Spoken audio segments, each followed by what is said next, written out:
మన ప్రభు అయిన యేసుక్రీస్తు నామములో మీ అందరికీ శుభములు తెలియజేయుచున్నాము. పరమగీతముల గ్రంథము 7వ అధ్యాయము 7వ వచనము. నీవు తాళ వృక్షమంతా తిన్నని దానవు. ప్రియ దైవజనమా, ప్రాణప్రియుడైన యేసయ్య తన ప్రియురాలైన వధువు సంఘమును చూచినప్పుడు నీవు తాళ వృక్షమంతా తిన్నని దానవు అని పలకాలి. అలంకార రూపములో ఇక్కడ సొలొమోను మహారాజు షూలమ్మితిని గురించి పలుకుచున్న రీతిగా యేసయ్య నిన్ను నన్ను చూచినప్పుడు తన దృష్టికి మనము తాళ వృక్షమంతా తిన్నగా కనబడాలి. ఎందుకు తిన్నని దానవు అని మనలను చూచి యేసయ్య పలకాలి? సంఖ్యాకాండం 23వ అధ్యాయము 21వ వచనం ప్రకారం ఆయన యాకోబులో ఏ దోషమును కనుగొనలేదు, ఇశ్రాయేలులో ఏ వంకరతనమును చూడలేదు. ప్రియ దైవజనమా, ఇశ్రాయేలులో దేవునికి ఏ వంకరతనమో కనపడలేదు. తన స్వాస్థ్యముగా ఏర్పరచుకున్న జనులలో ఏ వంకరతనమో చూడలేదు. అంటే నిజముగా వారిలో వంకరతనం లేదా? ఉంది. కానీ ఆయన ప్రతి వంకరను తిన్నగా చేయడానికి ఈ లోకానికి వచ్చి తన ప్రాణాన్ని అర్పించాడని యెషయా గ్రంథము 42వ అధ్యాయము 16వ వచనం మనకు తెలియజేస్తా ఉంది. అవును ప్రియ దైవజనమా, పాపపు చీకటిలో ఆత్మీయ గుడ్డితనములో ఉన్న మనలను తన వెలుగులోనికి పిలిచి మనలో వంకరతనమునంతటినీ చక్కగా చేసేవాడు ఆయనే. ఈ కార్యము మనలను విడువక పరిశుద్ధాత్మ దేవుడు చేస్తూ ఉంటాడు.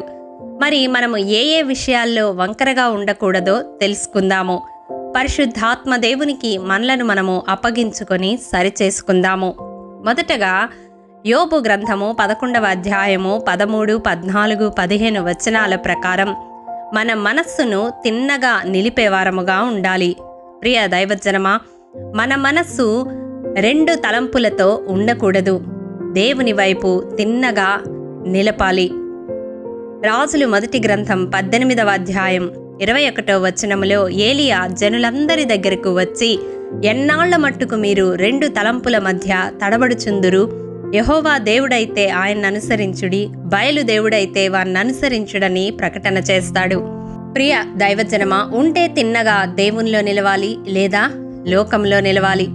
దేవునిలో ఉన్నామంటూ లోకముతో మమేకమై జీవిస్తూ ఉంటే నోటి నుండి ఉమ్మి వేస్తాడు దేవుడు. ఆత్మీయ జీవితంలో నులివెచ్చని స్థితి పనికిరాదు. దేవుని కొరకు రోషము కలిగి నిలబడితే ఆ వైరాగ్యము దేవుడు నీలో కలిగిస్తాడు. లోకమును పెంటగా ఎంచుకునే స్థాయిలో ఆత్మీయంగా దేవుడు నిన్ను నిలబెడతాడు. రెండవదిగా అపోస్తల కార్యములు 20వ అధ్యాయం 30వ వచనం ప్రకారం మన మాటలు వంకరగా ఉండకూడదు, తిన్నగా ఉండాలి. సంఘ ఐక్యతను చెడగొట్టే వంకర మాటలు పలికేవారు మీలోనే బయలుదేరుతారని ఇక్కడ హెచ్చరించబడుతుంది. జాగ్రత్త పడమని పౌలు హెచ్చరిస్తూ ఉన్నాడు. ఆ గుంపులో మనమున్నామా? ఒక్కసారి పరీక్షించుకోవాలి. వంకర మాటలు మనలో ఉండకూడదు.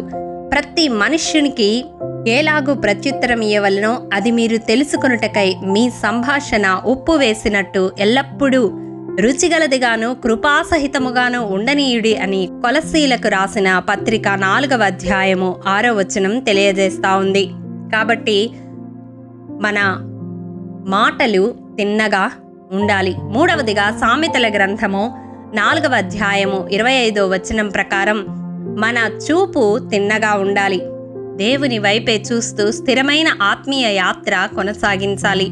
లోకము వైపు మన దృష్టి మరలితే మన ప్రయాణం ఆగిపోతుంది. లోతు భార్య వెనుతిరిగి చూసింది, ఉప్పు స్తంభముగా మారింది.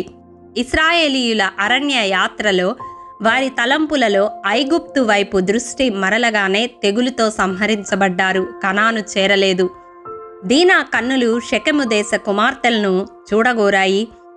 తాను షెకెముచే చెరచబడింది. అంతటితో తన జీవితము అస్తవ్యస్తమైపోయింది. ప్రియ సహోదరుడా, సహోదరి, ఈనాడు నీవు ఏమి చూడగోరుతూ ఉన్నావు? యేసయ్యనా, లోకమునా? నేత్రాసను జయించావా? నీ చూపు సూటిగా గురివైపే ఉన్నదా? పరీక్షించుకో. ఎందుకనగా మన చూపు తిన్నగా ఉండాలి.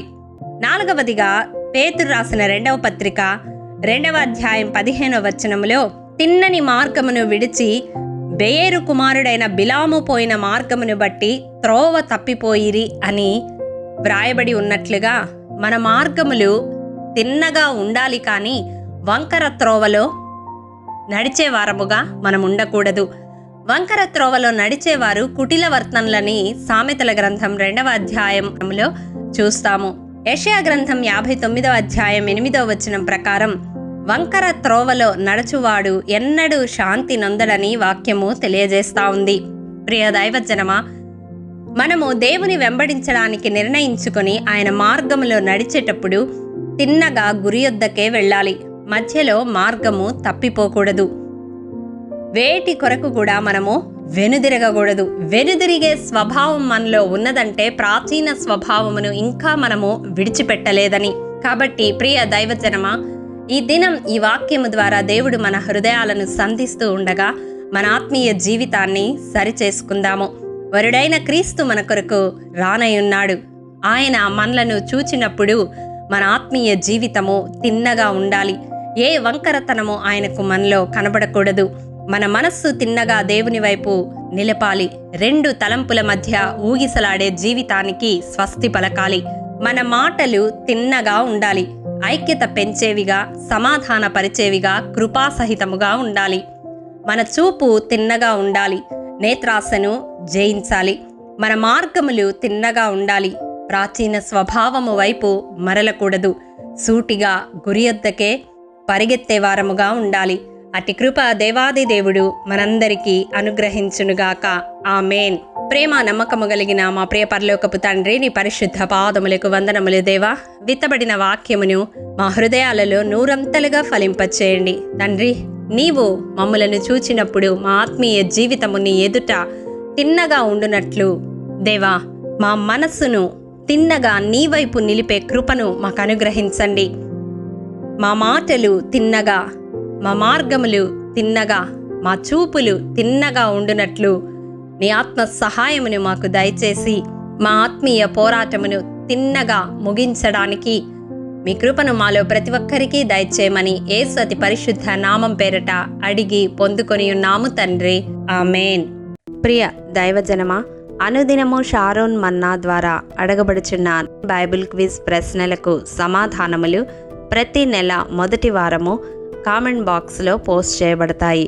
కాబట్టి గమనించి మీకు తెలియని ప్రశ్నలకు సమాధానములు తెలుసుకొనగలరని ప్రభు పేరట మనవి చేయుచూ ఉన్నాము. ప్రియ దైవజనమా, ఈ దినం బైబిల్ క్విజ్ ప్రశ్న: దేనికి ఆశపడక దేవుని ఉపదేశము అంగీకరించాలి?